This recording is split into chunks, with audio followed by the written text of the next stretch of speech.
آج میں غزالہ قمر اعجاز کی ایک چھوٹی سی کہانی لے کر حاضر ہوا ہوں۔ دھرم۔ عورت کا دھرم وہ دھرم ہے جو دنیا کے مختلف مذاہب کے ماننے والی ہر عورت کے لیے ایک ہی ہے۔ شادی کے بعد میں بھی اس دھرم پہ ایمان لے آئی اور نبھانے میں لگی رہی۔ میری ازدواجی زندگی ایک مثال بن گئی، مگر ان سب کے بیچ اپنی خوشی، اپنی خواہش کہیں بہت پیچھے رہ گئی۔ گھر والوں کی پسند اور ناپسند کے بیچ میرا اپنا وجود بے معنی ہو کر رہ گیا اور میں اکیلے در و دیوار سے باتیں کرنے لگی۔ کہانیاں لکھنا میرا شوق تھا، اب دوبارہ وہی جذبہ میرے اندر پھر کڑبڑانے لگا اور میں نے کاغذ قلم کو اپنا ساتھی بنا لیا۔ اکثر رسالوں میں میری کہانیاں شائع ہونے لگی۔ جاوید میرا نام دیکھ کر خوش ہوتے اور میری ہمت افزائی بھی کرتے، یہی میرے لیے بہت تھا اور میں اسی میں خوش تھی۔ کچھ دنوں کے بعد مجھے ایک ادبی پروگرام میں شرکت کرنے کا دعوت نامہ ملا۔ وہاں مجھے ایک چہرہ جانا پہچانا سا لگا۔ اس کی نظر مجھ سے ملی، مسکراہٹ کا تبادلہ ہوا اور وہ گرم جوشی سے میری جانب بڑھتی آئی۔ شہناز تم؟ مجھے تو یقین نہیں آ رہا ہے، کتنے دنوں بعد ہم ملے ہیں۔ کہاں ہو؟ شاعرہ بن گئی ہو۔ رسالوں میں پڑھا ہے تم کو بھی، بہت اچھا لکھتی ہو اور دیکھنے میں بالکل گرہستن لگتی ہو۔ شہناز چہرہ شناس تھی، اب بھی اس نے صحیح اندازہ لگایا تھا۔ میں بالکل ویسی ہوں جیسے جاوید مجھے دیکھنا چاہتے، اور شہناز اب بھی بالکل ویسی ہی ہے جیسے کالج کے دنوں میں تھی۔ ساتھیوں کے ساتھ ساتھ استاد بھی اس پر فدا تھے۔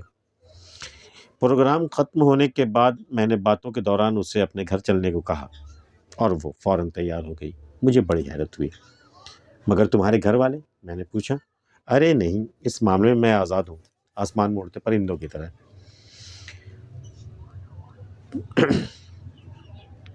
اگلے دن شہناز مجھے اپنے گھر لے گئی۔ جالی سے بند برآمدہ اور ایک کمرہ سلیقے سے صاف ستھرا سجا ہوا۔ میں نے چاروں طرف نظر دوڑائی، مجھے بے حد اچھا محسوس ہوا۔ تمہارا گھر کتنا اچھا اور پرسکون ہے۔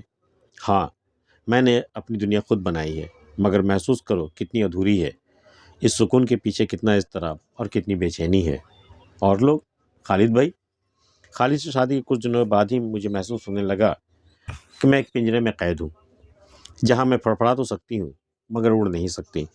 بغاوت کا جذبہ اتنا شدید ہو گیا کہ میں نے سب کچھ چھوڑ دینے کا فیصلہ کیا۔ خالد پہلے تو چونکے، پھر حیران ہوئے۔ میں نے وہ گھر چھوڑ دیا۔ کچھ وقت اچھا گزرا۔ میں آزاد تھی، میرے اندر کی شاعرہ باہر آ چکی تھی۔ میری آواز کے لوگ دیوانے تھے، میرے نام پر مشاعرے چلتے تھے۔ گھر والوں کو میری شہرت راس نہیں آئی، میں نے بھی ان سے دوری بنا لی۔ پھر وقت بدلا، میری شہرت بدنامی میں بدل گئی۔ میں دم سادھے اس کی باتیں سنتی رہی۔ میری شاعری میں میرا درد، میری آہ اور میری چیخیں ہیں جو لوگوں کو پسند آتے ہیں، میری تعریف کرتے ہیں، میرے ساتھ وقت گزارنا چاہتے ہیں۔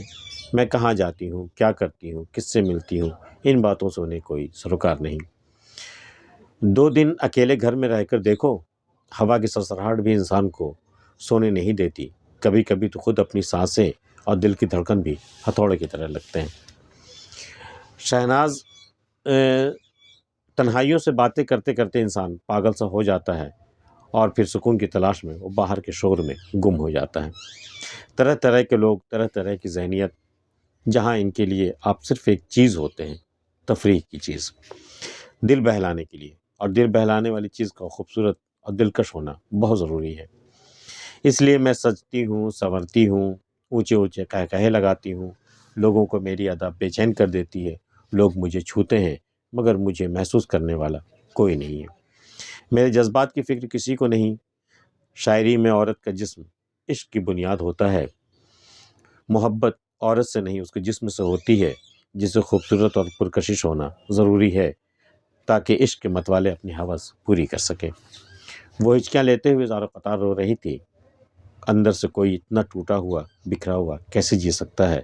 میں اسے تسلی دوں تو کیا کہوں؟ میں ایک دن تمہارے گھر پہ رہی، شہناز نے اپنی بات جاری رکھی۔ میں نے محسوس کیا کہ تمہارے اندر اور باہر کی دنیا کتنی آباد ہے۔ تمہیں شکایت ہے تو صرف اپنی ذمہ داریوں سے، جنہیں پورا کر کے تمہیں خوشی بھی حاصل ہوتی ہے۔ تمہارے گھر کی چہار دیواری جس سے میں تم ایک کوٹھی کی طرح بندھی ہوئی ہو، مگر وہی ہے جو تمہیں تحفظ بھی دیتا ہے اور اعتماد بھی، اپنے ہونے کا احساس بھی دلاتا ہے اور اپنی اہمیت بھی منواتا ہے۔ اور پھر کوئی ہے جو تمہارے پل پل کا حساب رکھتا ہے۔ تمہیں تو خوش ہونا چاہیے،